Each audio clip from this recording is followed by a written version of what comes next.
What it do, homies? It's your boy Dave, and I'm back today. We back here for some more Sabaton. This time we checking out their No Bullets Fly song, and I do read you guys' comments. A lot of you are telling me to please look at the animated story video. And we here. And I heard that these animated story videos give us more of a bigger picture of the history of the songs that they are referencing. So we got an 8-minute video. Let's go ahead, shut up, and turn it up. It's December the 20th, 1943, and in the freezing air high above Germany, Second Lieutenant Charles Charlie Brown is at the controls of his B-17F, ye old pub. At 11:30, approaching the target of the Focke-Wulf plant near Bremen, the pub is rocked as 4 explosions go off right in front of the B-17. A cry comes across the intercom. "We're hit!" In the plexiglass nose, a huge hole had been made and icy cold wind was being blown inside, making freezing conditions for the crew. Engine 2 had been hit, and co-pilot Spencer Pinky Luke let out an expletive as he noticed a huge hole in the right wing. Releasing their bombs over the factory, the crew turned to the north, planning to head over the coast, then turn west for home. With one engine out and engine 4 now faulty, the pub started to fall back from the formation with another damaged plane. Sam Blackie Blackford in the bull turret watched as it disappeared into a cloud bank. There was an orange flash in the cloud. "Bandits!" Eckie shouted as 5 BF-109s streaked from the cloud bank. Then another cry. "Bandits!" as 8 FW-190s were spotted in formation ahead of the pub. Sergeant Bertram Frenchy Coulomb in the turret shot the 190 out of the sky. The navigator, Al Doc Sadek, took out the second. Pinky reported that engine 3 had been hit. That left just one engine at full power. Oh my goodness. The BF-109s attacked the pub from behind, swarming all over. But due to the cold wind running through the pub, most of the guns were frozen. In a turn now, the pub was repeatedly hit, taking extreme damage and killing the tail gunner. A shell penetrated and exploded near the waist gunners, injuring the crew and creating a huge hole. The oxygen supply was taken out and the pub spun towards the ground. With the crew unconscious due to lack of oxygen, the B-17 fell for 4 miles. Charlie started to come around and grabbed the controls, pulling back as the plane continued to fall. 5,000 feet, 4,000 feet, 3,000 feet. Just moments from hitting the earth, the plane pulled up, almost scraping the trees as it did.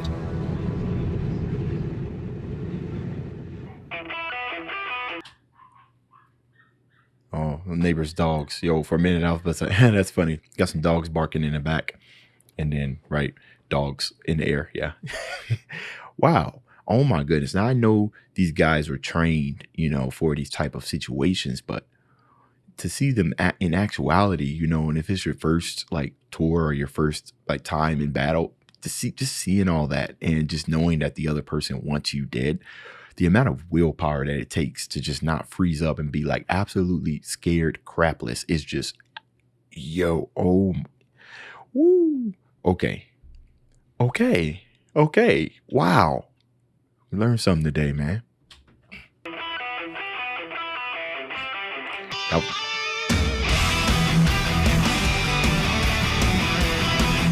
You know what's cool about it is that was a very enticing story. And now we get into another part of the, it's like 2 presents in one video, right? We got excellent commentary, excellent visuals, giving us some brief descriptions of the history behind the song. And the song didn't even start. And now we're in for another treat. Here we go.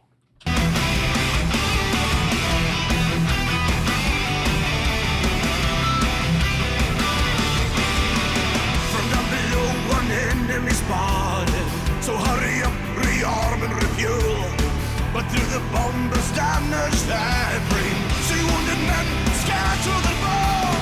Look to the right and then look again, and see the enemy in the eye. No bullets fly, spared by his mercy. Escorted out of harm's way. Fighting fair. That's tight. It's the code of the air. Brothers, heroes, foes. Honor in the sky. Flying home. Said goodbye to the cross.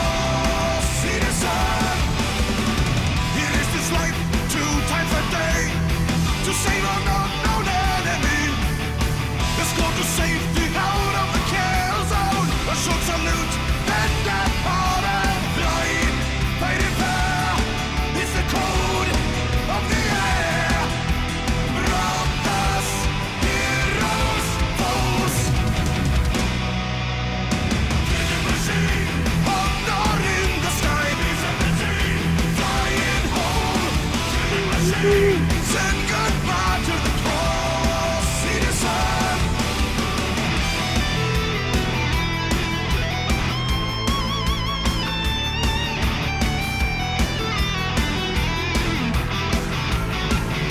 So this plane right now is being suspended in the air by a single engine, and that's it. Freezing air, people knocked out, some people are killed.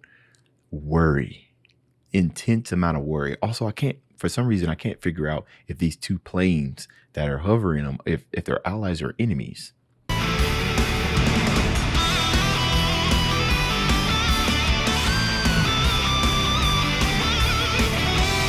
I'm guessing allies.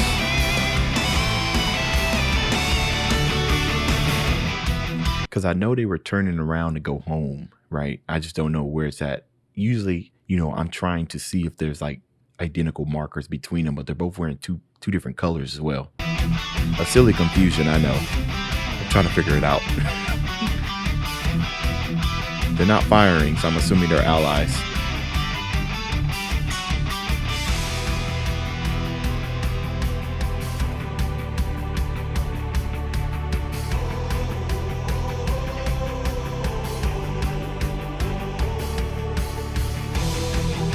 Guiding them, I think. Okay, allies.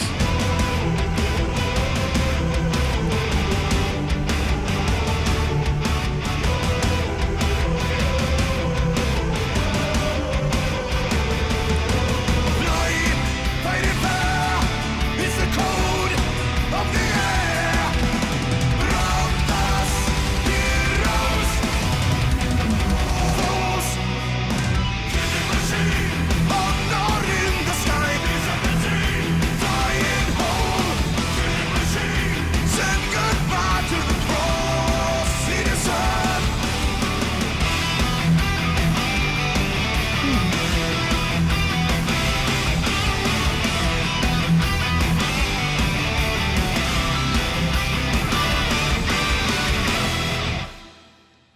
The story was kept secret until 1986, when Brown started the search for the German pilot who had shown mercy on that December day all those years ago. Oh. They showed mercy. In 1990, Brown received a letter from a man named Stigler, who was living in Canada. Stigler explained that he had been the pilot of the German fighter who had escorted Ye Olde Pup. This video is of their first meeting. Franz, what were your feelings when you met again for the first time? I was so happy as we met that I grabbed him and hugged him. It wasn't easy.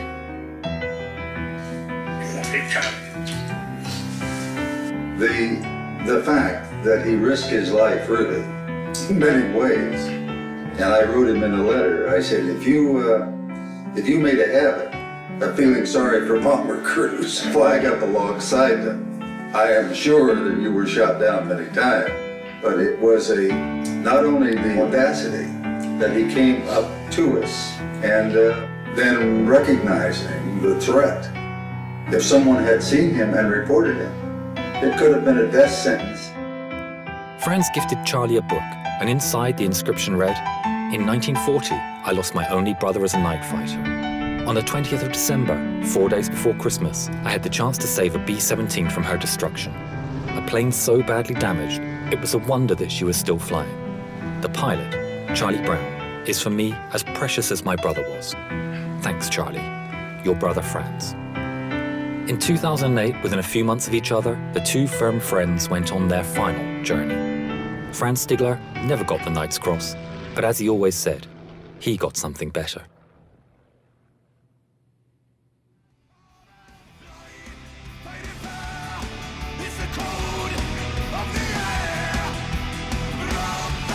He must have made the story. Mark, go listen.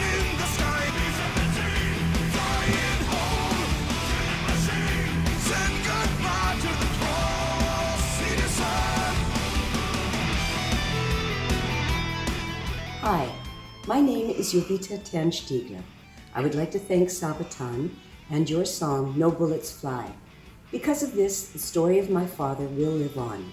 See you on your next concert tour. Safe journey, gentlemen, and again, father. thank you. Oh, that's awesome. Oh my goodness, man. That's so freaking wholesome, man. Just freaking goosebumps. Just wow. Okay. Okay. So wow, right? Mercy, right? Right. You trained to go out there and defeat the enemy at all costs, right? But even some shred of good humanity, right? You can still see that in between the enemies. Like you say, he could have just reported it and that thing would have went down. It would have went down immediately. It was already torn. They were on their last legs and everything. But instead, he decided to escort them.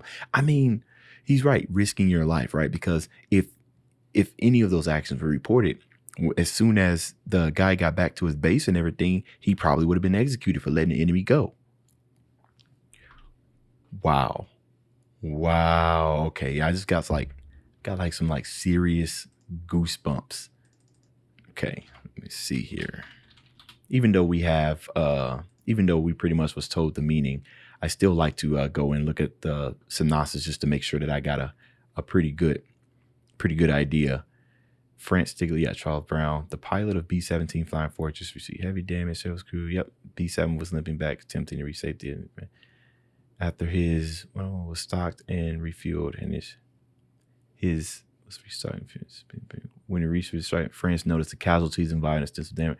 Remembering something he was told as a recruit, he felt it would be dishonorable to shoot the bomber down, as it reminded him akin to man with. Okay, so it was something that he was told as a recruit. It would be dishonorable shooting. Interesting.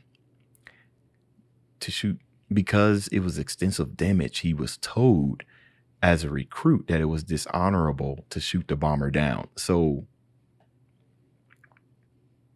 I'm sitting here thinking, if that's something that all the recruits were taught, right? Because I feel like if it may have been anybody else, they would have shot it down, right? Because the reason why this story is, to my knowledge, the reason why this story is so amazing is because he decided to show mercy. But apparently, according to France, this is something that they were trained to think. So I'm a little bit confused, right? Because the shock value is that he showed mercy. Maybe it's just, whatever's dishonorable in war, right? You're just going to do it anyways. But the fact that he might have been executed, that he was told as a recruit, that's interesting. You guys might need to shed some more light on that for me, because that's one thing I'm not understanding. If France was trained as a recruit as it being dishonorable to shoot a bomber down, then what he did was in lines of, what he was trained to do. But the fact that he risked his life to show mercy, but then there's another story that said, he risked his life to show mercy, which means that even though he was told this as a recruit, if he had went back to base and reported what he did, he would have been executed, So I don't know.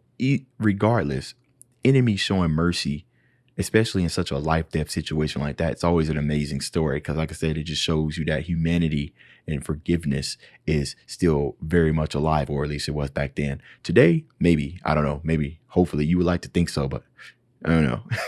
Anyways, this was awesome. That's the end of this video. If you enjoyed the content, leave a like and subscribe. Dave's out.